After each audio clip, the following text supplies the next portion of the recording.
What's going on, family? For those of you guys that don't know, my name is Kieran T Davis, and I'm putting this video out here with the intentions on helping as many people as possible. It's raining right now. I want to go over a lot with you guys, so I'm going to do this before my drive and try to make this as quick as possible. Now, ever since my last video went viral, I've been kind of under like a spiritual attack. I'm not going to say kind of, but it's been like aggressive. And it's a clear sign to me that greater things are coming, that God is not done with me, right? That more is coming.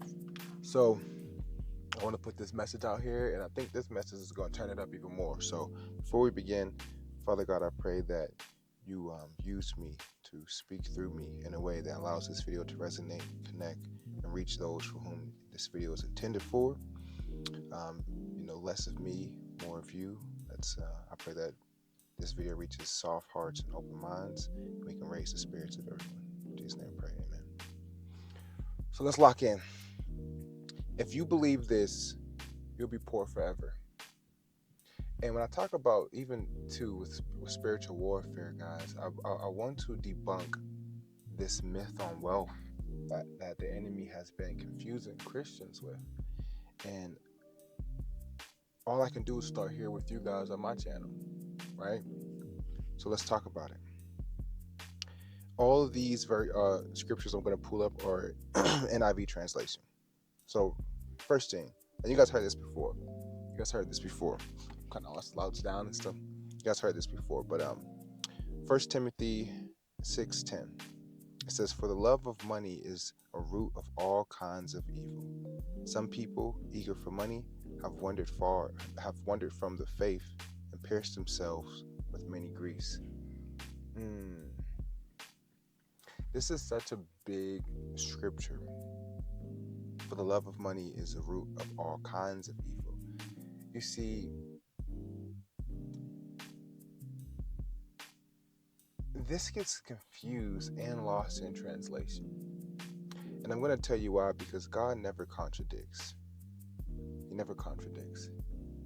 And you have to, there's a law of first mention. You have to go to when something was first mentioned in the Bible to fully understand what the design or what the understanding of this was. And I'm not going to go super deep into this, but first and foremost, I want to tell you guys, I'm not a priest, pastor, or anything like that.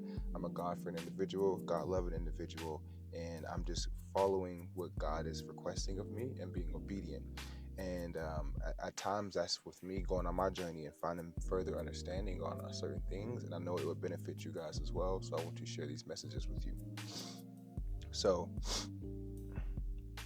for the love of money is the root of all kinds of evil. It does not say that money is evil. It says money is the root of all kinds of evil. It's a big difference. That's a big difference, right?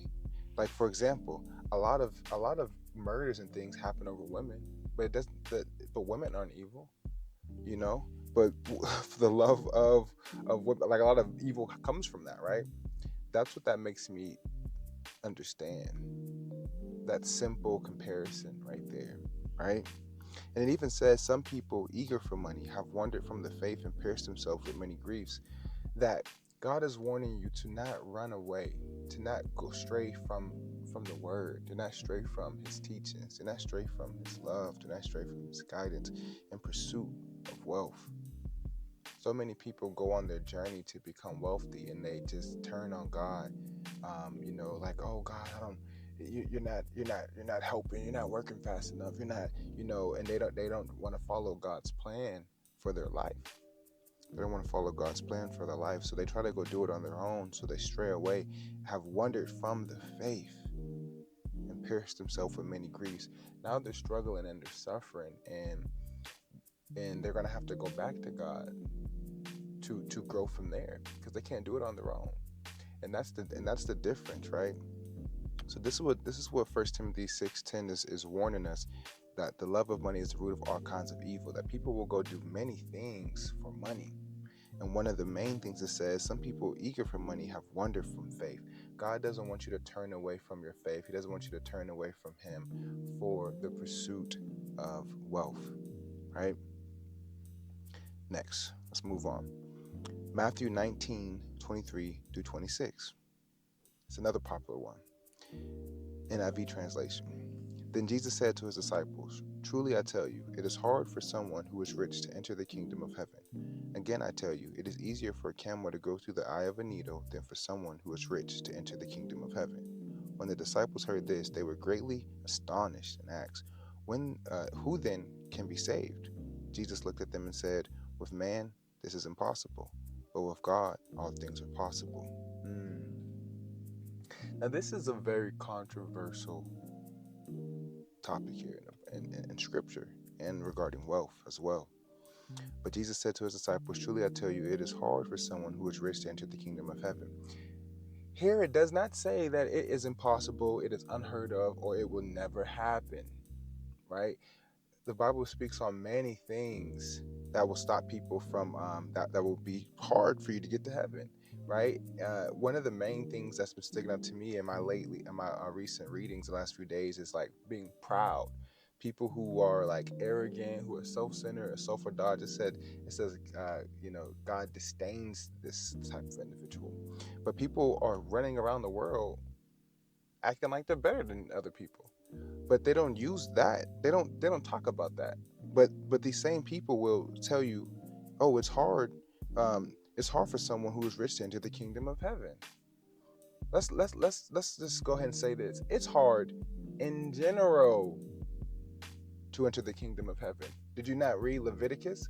Israel failed over and over and over and over and over again that Jesus had to come die for our sins. So this is not saying like, "Oh, it's hard." And understand, why is it hard? Oh, I understand why it's hard. Because think of the 7 deadly sins. Think of greed. Because the wealthy will cling to their possessions. They will bear false idols. They will worship themselves and become very proud, right? And they will turn from God. But I want you to know that in the next verse, I'm going to help you guys understand this further. When the disciples heard this, and they were greatly astonished and asked, "Who then can be saved?" Because see, this also is a greater confirmation for me, because it wasn't like the disciples were like, "Yeah, I get it. Yeah, definitely. 100%. Like, rich people should not go to heaven." No, the disciples said, "Who can be saved?" Right? They, like, to me, that's a question of like trying to gain understanding, because you're confused and you're like, "Hold on, wait, what?" Like, like as if they didn't think this of wealth. But Jesus looked at them and said, "With man, this is impossible. With God, all things are possible." And this is this greater confirmation that, like, of reiterating what is said in First Timothy, right? That a lot of men lose themselves in the pursuit of wealth. A lot of men lose themselves when it comes to becoming wealthy and rich. And you do not want to lose yourself. You do not want to trade wealth for a spot in heaven. No, no, no, no. Do not trade wealth for a spot in heaven. It's best for you to use your wealth to serve God and serve His people and things like that. And this is how you guard yourself from a lot of those things. But you don't want to fall to self-worship. You don't want to fall to greed. You don't want to fall into pride, right? These are deadly things that can throw you off and certainly make your journey to heaven extremely difficult. But here's one of my favorite verses regarding wealth, right? Deuteronomy 8:18, right? In Deuteronomy, this is when Moses was bringing Israel, and they were pretty much about to enter the promised land, and he had to form this new covenant. He had to tell them all these laws and rules and things like that, that they would struggle with, But in Deuteronomy, he says 8:18, he says, "But remember the Lord your God, for it is He who gives you the ability to produce wealth, and so confirms His covenant which He swore to your ancestors as it is today." Guys, he said, "But remember the Lord your God." This is another thing telling us that, remember, like, once you become wealthy, once you start doing all these things, remember the Lord your God, because He is the reason why you are able to produce wealth. He has given you your abilities. He has given you your skills. He has given you your mind. He is the reason you have the ability to produce wealth. So He confirms His covenant, which He swore to your ancestors as it is today. That it is, so it's basically saying that it is your birthright to become wealthy, because because God swore a covenant with your ancestors, right? So Abraham was wealthy, and David was wealthy, and Solomon was wealthy, and so forth and so forth and so forth. And many people say, and this is going to be another thing as I study more into this, because I've heard people talk about, oh, Jesus wasn't wealthy and things like that, and it's like, well, Jesus was sent here to die for our sins. He didn't have to. He wasn't passing down an inheritance. He wasn't like. But I'm going to look into that further. But I have an understanding on that. But before I try to help you guys understand it, I want to dig further into it. But these are three scriptures here that I believe that if you don't know this, it'll confuse you and make you think and make you disdain wealth. But God clearly says here that He has given you the ability to produce wealth. And some of you guys might say, well, wealth means spiritual wealth. Okay, all right. Let's define, right? Let's go to the good old dictionary, and and I'm using my phone here for anybody, and let's define wealth. Oxford Dictionary, right? Does anybody oppose of this? It says wealth, noun, an abundance of valuable possessions or money. What?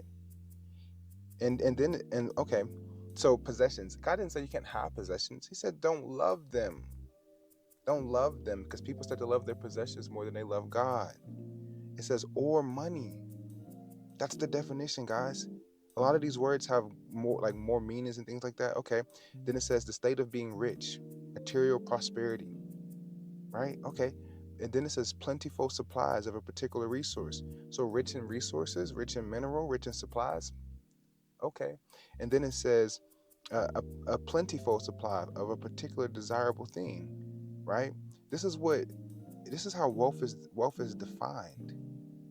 And God says He has given us the ability to create wealth for ourselves. And not only that, that it is the covenant that he made with our ancestors that pretty much promises that we will become wealthy, right? So why are people poor? Why are people poor? And to my study so far, and I'm going to talk about this even further in coming videos, but from my understanding, people are poor, and this is why I say because they're losing a spiritual war. The devil has convinced them that the enemy cannot block your blessings. What he does is he tries to make you block them yourself. He tries to make you rebuke them. He tries to make you fall out of obedience, so that you will lose favor, right? This is what happens. So when I say poverty is a sign of losing a spiritual war, what I'm saying is that somewhere in your mind, the enemy is blocking you from your blessings, or tricking you to block yourself from your blessings. This is a big reason why people are poor. And one of those ways is to make you think that money or wealth is inherently evil, that you will corrupt your soul if you become wealthy, that you're not strong in your faith. You're not strong in your faith, and you believe that monetary gains will change you and corrupt your soul, and you will go to hell. This is a lie that the enemy has led you to believe. So now you're so comfortable with a tax return. You're so comfortable getting paid hourly. You're so comfortable not investing in your knowledge and stuff like that, that you don't want to become more knowledgeable and gain better skills and be able to make higher income. That you have tricked yourself to believe that you should not go pursue wealth. The Bible also says that a good man leaves an inheritance to his children's children. Right? It's somewhere in Proverbs. A good man will leave an inheritance to his children's children. God said that this is a good man. So much that He doesn't want you to make enough money for your family. He wants you to make so much so that you can provide for your children's children. How much money do you have to make to be able to provide for generations to come? See, this is why a lot of us get comfortable too. The enemy wants you to get comfortable with where you're at financially, because your immediate household is taken care of. But God says He wants you to take care of your children's children. So therefore, almost your children wouldn't even have to work. But for them to be a good man, they need to take care of their children's children. So they have to work and push it further. So your family should be ahead 2 generations. Like, you know what I mean? So it's like, and this is like, for me, like I fell in love with the teachings and studying the teachings of Solomon. And this is kind of where I'm at right now in my Bible journey, and I want to share these things with you guys because God has called me to entrepreneurship, and I understand the gifts and things that God has given me, and now it's my job to further cultivate those and refine them. And and in scripture, I'm being led to understand these things on a deeper level as well. So I want to share those things with you guys, because a lot of you guys are here because you feel it in your spirit that you're supposed to be successful, that you might be the first millionaire in your family and so forth, and you're going to break that generational curse, right? And in Deuteronomy, it says that ye are a cursed people, and that came from people turning away from God and worshiping false idols and things like that. And I am trying to lead you guys, as I'm leading myself, to come back to the Word, to come back to God, and that God will give you all the desires of your heart, because it is He who has given you the ability to create wealth. So I don't know how long this video is. I usually try to hit a certain amount, but I have pretty much covered everything. Now, in the link in the description, guys, there is a 2-for-1 bundle ebook. One of them is going to help you overcome the fears of starting a business, and there's a lot of different things we cover in that. The other one is going to talk more on this, about scriptures that basically debunks that money is evil, and that you will go to hell for being wealthy and things like that.